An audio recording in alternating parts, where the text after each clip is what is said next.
Magandang umaga po sa inyo lahat. Malugod na pagtanggap sa St. Joseph Parish Gagalangin sa ika-6 ng umagang banal na misa na may liturhiya ngayong Huwebes sa ika-2 linggo sa karaniwang panahon. Tumayo po ang lahat at tayo makiisa sa Eucharistikong pagdiriwang na pamumunuan ng ating Kura Paroko, Reverendo Padre Douglas D. Badong. Magpuri kayo sa Panginoong Diyos, lahat ng santinakpan. Magsiawit kayo at siya'y ipagdangal magpakailanman.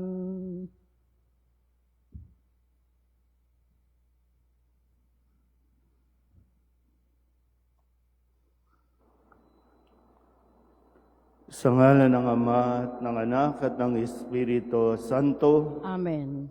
ang pagpapala ng ating Panginoong Hesukristo, ang pag-ibig ng Diyos Ama, at ang pakikipagkaisa ng Espiritu Santo, naway sumainyong lahat. At sumaiyo rin.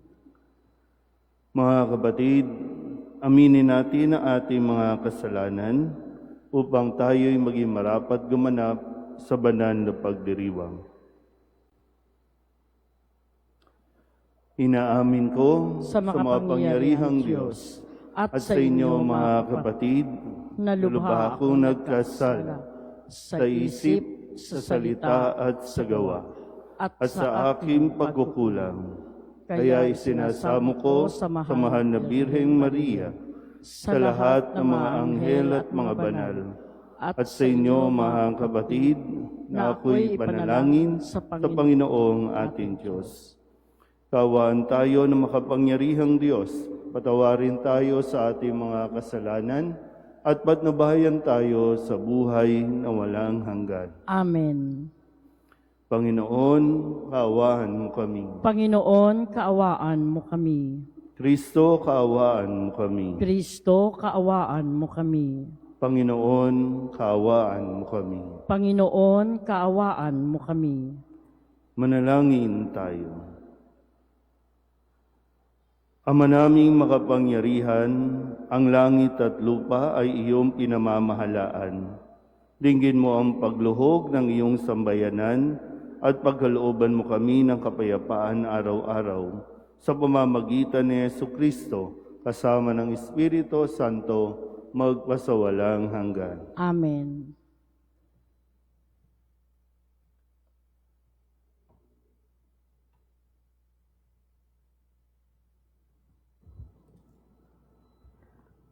Pagbasa mula sa sulat sa mga Hebreo. Mga kapatid, lubusang maililigtas ni Jesus ang lahat ng lumalapit sa Diyos sa pamamagitan niya, sapagkat siya'y nabubuhay magpakailanman upang mamagitan para sa kanila. Si Jesus, kung gayon ang dakilang saserdoteng makatutugon sa ating pangangailangan. Siya'y banal, walang kapintasan o kasalanan, nahihiwalay sa mga makasalanan at mataas pa kaysa sangkalangitan. Hindi siya katulad ng ibang mga dakilang saserdote na kailangang maghandog ng mga hain araw-araw. Unay para sa sarili nilang kasalanan at pagkatapos para sa kasalanan ng mga tao. Minsang naghandog si Jesus at iya'y pang magpakailanman nang ihandog niya ang kanyang sarili. May mga kahinaan ang mga dakilang saserdoteng hinirang ayon sa kautusan. Subalit ang saserdoteng hinirang na may panunumpa ay ang anak, banal magpakailanman. At ang panunumpa ng Diyos ay huling dumating kaysa kautusan. Ito ang buod ng aming sinasabi. Tayo'y may dakilang saserdote nakaupo sa kanan ng trono ng kataas-taasan. Siya'y naglilingkod doon sa tunay na dakong banal, sa toldang hindi itinayo ng tao, kundi ng Panginoon.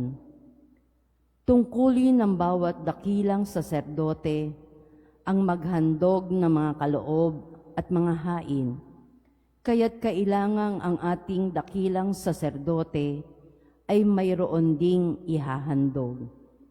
Dito sa lupa, hindi siya maaaring maging saserdote sapagkat mayroon ng mga saserdoteng naghahandog ng mga kaloob ayon sa kautusan. Ang kanilang paglilingkod ay anino lamang ng nasa langit, sapagkat nang itatayo na ni Moises ang tolda, mahigpit na itinagubilin sa kanya ng Diyos ang ganito: gawin mo ang lahat ng bagay ayon sa huwarang ipinakita ko sa iyo sa bundok. Ngunit ang paglilingkod kay Jesus ay higit na dakila kaysa ipinagkaloob sa kanila. Yamang siya'y tagapamagitan ng isang tipang higit na mabuti, sapagkat nasasalig ito sa lalong mahalagang bagay na ipinangako. Ang salita ng Diyos. Salamat sa Diyos. Handa akong naririto upang sundin ang loob mo. Handa akong naririto upang sundin ang loob mo. Ang mga panghandog, pati mga hain, at ang mga hayop na handang sunugin, hindi mo na ibig sa dambana dalhin, upang yaong salay iyong patawarin. Sa halip, ang iyong kaloob sa akin ay ang pandinig ko upang ika'y dinggin. Handa akong naririto upang sundin ang loob mo.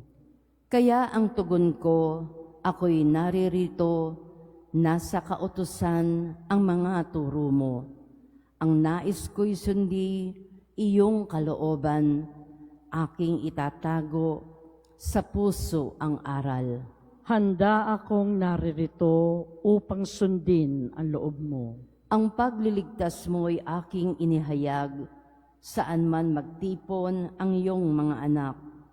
Di ako titigil ng pagpapahayag.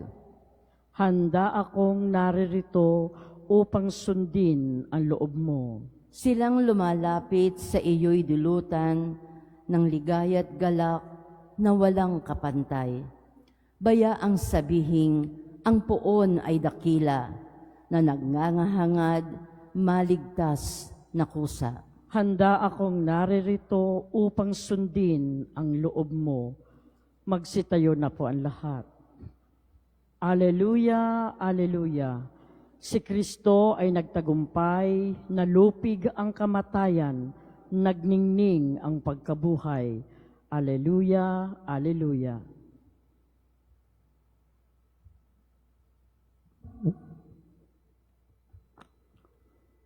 Sumainyo ang Panginoon. At sumaiyo rin. Ang mabuting balita ng Panginoon ayon kay San Marcos. Papuri sa iyo, Panginoon. Noong panahong iyon, umalis si Jesus at ang kanyang mga alagad at nagpunta sa tabi ng lawa. Sinundan siya ng maraming taong buhat sa Galilea. Nagdatingan din naman ang napakaraming tao mula sa Judea, sa Jerusalem, sa Idumea, sa ibayo ng Jordan, at sa palibot ng Tiro at Sidon, nang mabalitaan nila ang lahat ng ginawa ni Jesus. Nagpahanda si Jesus sa kanyang mga alagad ng isang bangkang magagamit niya upang hindi siya maipit ng mga taong dumaragsa. Marami na siyang pinagaling, kaya't pinagdumugan siya ng lahat ng may sakit upang mahipo man lamang nila. Bawat inaalihan ng masamang espiritu, na makakita sa kanya ay nagpapatira pa sa harapan niya at sumisigaw, "Ikaw ang anak ng Diyos." At mahigpit silang pinagbawalan ni Jesus. Ayaw niyang ipasabi kung sino siya. Ang mabuting balita ng Panginoon. Pinupuri ka namin, Panginoong Heso Kristo. Isang magandang umaga po sa inyong lahat.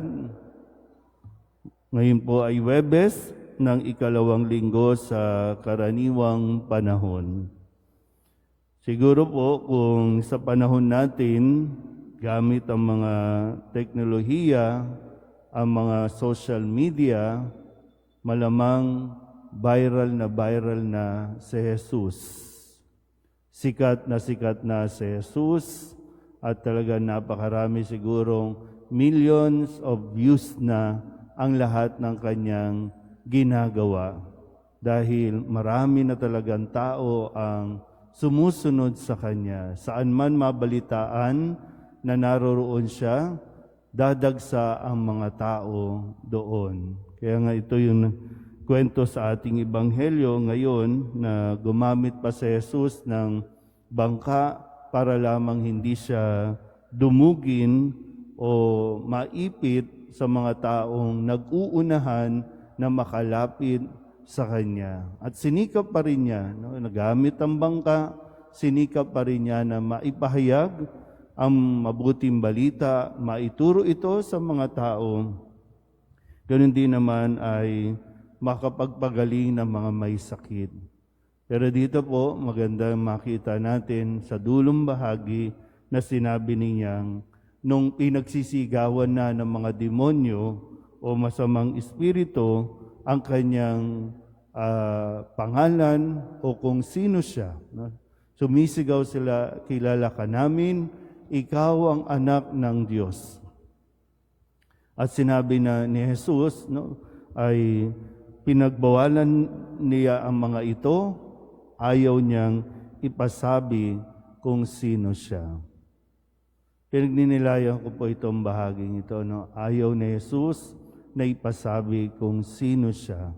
Kabaliktaran sa panahon natin ngayon na gustong-gusto nating ipinangangalandakan kung sino at ano ang ginawa natin, kung ano ang ibinigay at naitulong natin.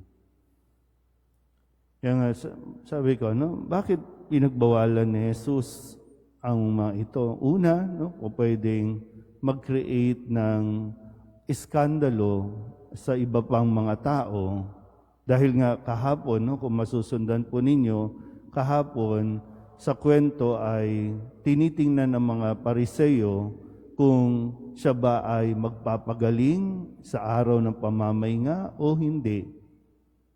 So ngayon ay pinagbawalan niya yung mga nagpapakilala kung sino siya. Dahil unang-una, para bang hindi ito yung tamang panahon, hindi rin ito yung tamang konteksto na ipagsigawan nila kung sino siya dahil hindi pa handa ang mga tao na marinig na siya ang anak ng Diyos. Magkakagulo, pwedeng magkagulo, o pwedeng makonfuse, o pwedeng gawin siyang Diyos-Diyosan dahil nga hindi handa ang tao.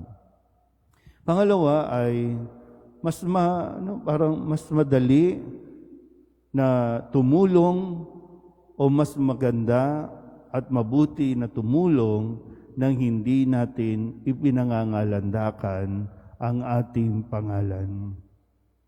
Dahil hindi naman siya naparito para maging sikat o popular. Hindi siya tumutulong para magkaroon ng kapangyarihan o posisyon sa lipunan. Malinaw sa kanya kung bakit niya ito ginagawa. Ang lahat ng ito ay para makilala at ipakilala ang Diyos at hindi ang kanyang sarili.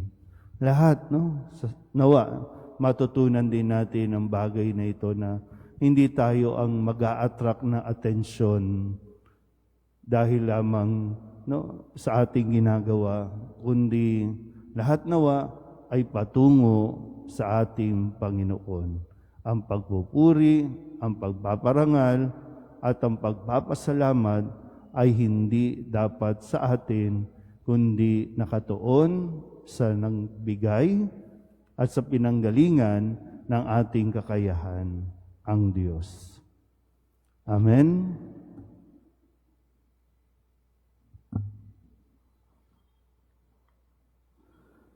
Pinadala ng Ama ang kanyang anak upang pagalingin tayo. Manalig tayo na ihilumin niya ang ating buong pagkatao, katawan at kaluluwa. Manalangin tayo sa Kanya sa pamamagitan ng Kanyang anak. Ang ating pong itutugon, Panginoon, dinggin mo ang aming panalangin. Panginoon, dinggin mo ang aming panalangin. Ang simbahan sa pamamagitan ng kanyang mga namumuno, naway may tapang na harapin at pasanin ang bigat at hamon ng palagi ang pagbabago at pagbabalik loob. Manalangin tayo sa Panginoon. Panginoon, dinggin mo ang aming panalangin. Sa mga taong nangangailangan ng tulong, naway huwag nating isara ang ating puso, bagkus higit na maging aktibo tayong lahat na makibahagi sa gawain ni Kristo ng pagpapagaling at pagbabalik loob. Manalangin tayo sa Panginoon. Panginoon, dinggin mo ang aming panalangin. Ang mga nag-aalaga ng mga may sakit, naway huwag silang mapagod at higit pa nila silang bigyan ng personal na atensyon at paggalang. Manalangin tayo sa Panginoon. Panginoon, dinggin mo ang aming panalangin. Ang mga taong mayroong sakit na walang lunas at walang angkop na gamot, naway palakasin sila ng kanilang pananampalataya sa Diyos. Manalangin tayo sa Panginoon. Panginoon, dinggin mo ang aming panalangin. Sa mga pumanaw na, dalisayin nawa sila ng mapagpagaling na pag-ibig ng Panginoon. Manalangin tayo sa Panginoon. Panginoon, dinggin mo ang aming panalangin.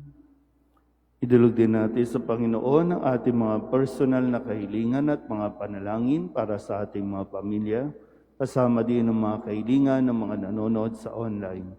Lahat ng mga misang pasasalamat, special na intensyon, agarang paggaling ng mga may sakit, ang lahat ng mga kaluluwa na inihiling na ipagdasal sa misang ito.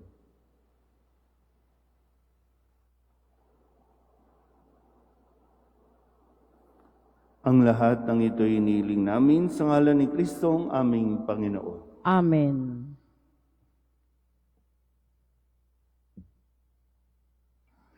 Kunin at tanggapin ang alay na ito, mga biyayang nagmula sa pagpapala mo. Tanda ng bawat puso, pagkat inibig mo. Ngayoy nananalig, nagmamahal sa'yo.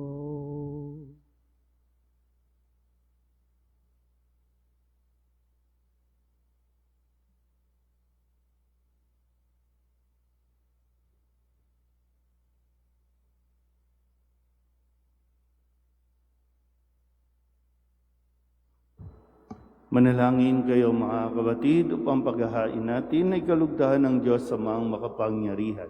Tanggapin nawa ng Panginoon itong pagkahain sa iyong mga kamay, sa kapurihan niya at karangalan sa ating kapakinabangan at sa buong sambayanan niyang banal.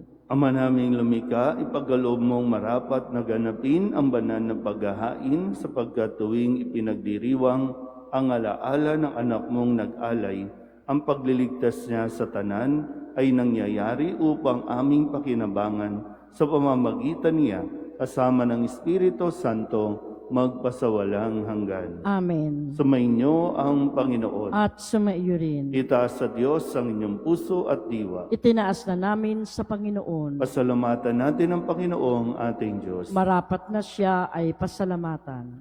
Ama naming makapangyarihan, tunay nga marapat na ikaw ay aming pasalamatan sa iyong paglingap at kagandahang loob. Ang tao'y nilikha mo at pinangangasiwa sa sansinukob. Sa hangad mong siya'y iwastong lubos, siya'y pinagdusa mo sa kanyang pagtalikod. Sa iyong paggiliw, iyong ipinahintulot na makabalik siya sa pamamagitan ni Kristo Jesus. Kaya kaysa ng mga anghel na nagsisiawit ng papuri sa iyo, nang walang humpay sa kalangitan, kami nagbubunyi sa iyong kadakilaan. Santo, Santo, Santo, Panginoong Diyos ng mga hukbo, napupuno ang langit at lupa ng kadakilaan mo, o sana sa kaitaasan. Pinagpalang na paririto sa ngalan ng Panginoon, o sana sa kaitaasan.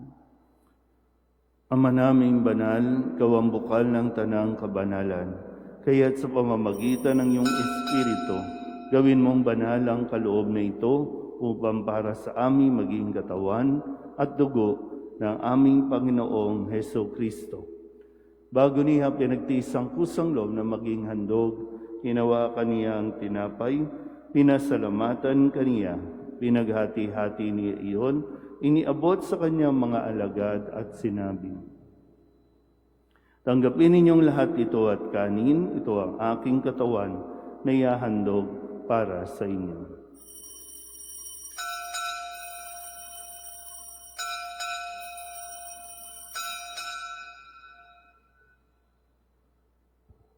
Gayun din naman, nung matapos ang hapunan, hinawakan niya ang kalis, muli kaniyang pinasalamatan. Iniabot niya ang kalis sa kanyang mga alagad at sinabi, "Tanggapin ninyong lahat ito at inumin. Ito ang kalis ng aking dugo, ng bago at walang hanggang tipan. Ang aking dugo na ibubuhos para sa inyo at para sa lahat, sa ikapagpapatawad ng mga kasalanan. Gawin ninyo ito sa pag-alaala sa akin."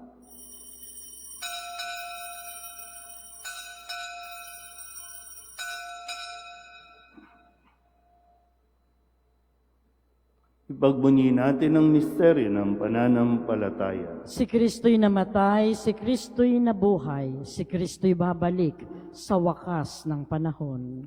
Ama, ginagawa namin ngayon ang pag-alaala sa pagkamatay at muling pagkabuhay ng iyong anak. Kaya tiniaalay namin sa iyo ang tinapay na nagbibigay buhay at ang kalis na nagkakaloob ng kaligtasan. Kami napapasalamat dahil kami iyong minarapat na tumayo sa harap mo para maglingkod sa iyo. Isinasamo namin kami magsasalo-salo sa katawan at dugo ni Kristo ay mabuklod sa pagkakaisa sa pamamagitan ng Espiritu Santo. Ama, lingapin mo ang iyong simbahang laganap sa buong daigdig.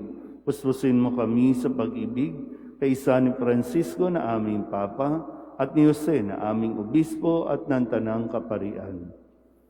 Alalahanin mo si Delphine na tinawag mo mula sa daigdig na ito.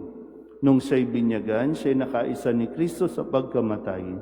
Ngayong siya'y pumanaw, naway makaisa siya ni Kristo sa pagkabuhay.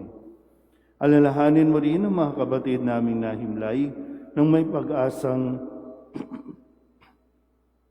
sila'y muling mabubuhay. Gayon din ang lahat ng mga pumanaw. Kawaan mo sila at patuloyin sa iyong kaliwanagan. Kawaan mo at pagindapating kaming lahat na makasalo sa iyong buhay na walang wakas. Kaysa ng mahal na Birheng Maria na ina ng Diyos, ng kabiyak ng puso niyang si San Jose, kaysa ng mga apostol at ng lahat ng mga banal na namuhay dito sa daigdig ng kalugod-lugod sa iyo. May pagdiwang nawa namin ang pagpupuri sa ikararangal mo sa pamamagitan ng iyong anak na aming Panginoong Heso Kristo. Sa pamamagitan ni Kristo, kasama niya at sa Kanya, ang lahat ng parangal at papuri ay sa iyo, Diyos Amang makapangyarihan, kasama ng Espiritu Santo, magpasawalang hanggan. Amen.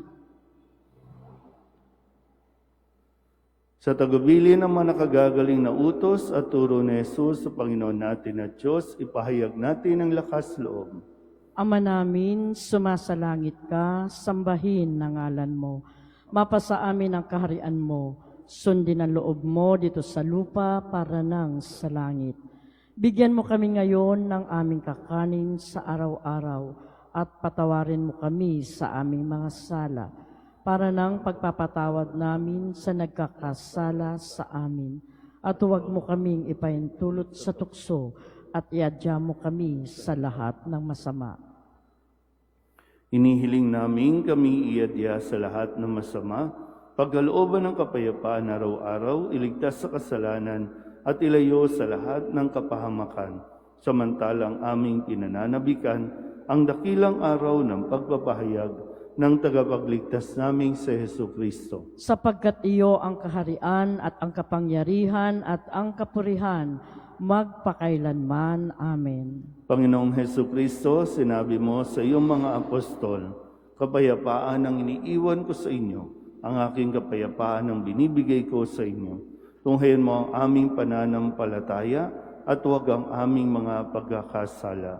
Pagkalooban mo kami ng kapayapaan at pagkakaisa ayon sa iyong kalooban, kasama ng Espiritu Santo, magpasawalang hanggan. Amen. Ang kapayapaan ng Panginoon ay laging sumainyo. At sumaiyo rin. Magbigayan po tayo ng kapayapaan sa isa't isa.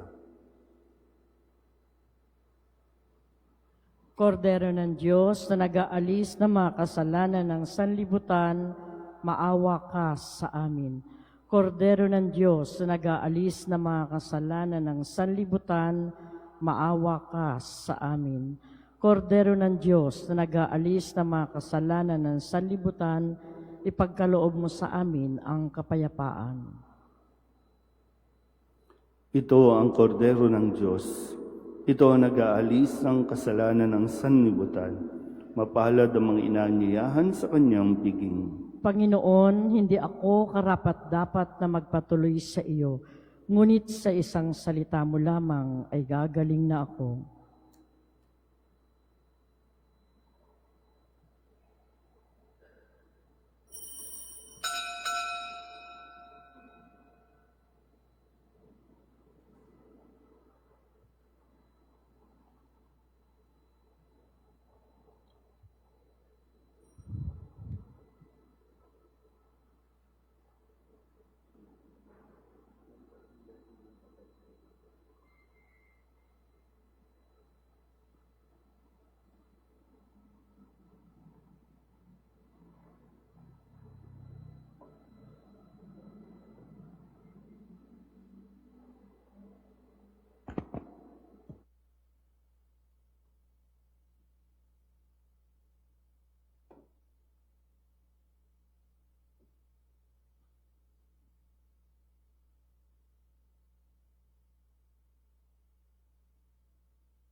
Magsitayo na po ang lahat.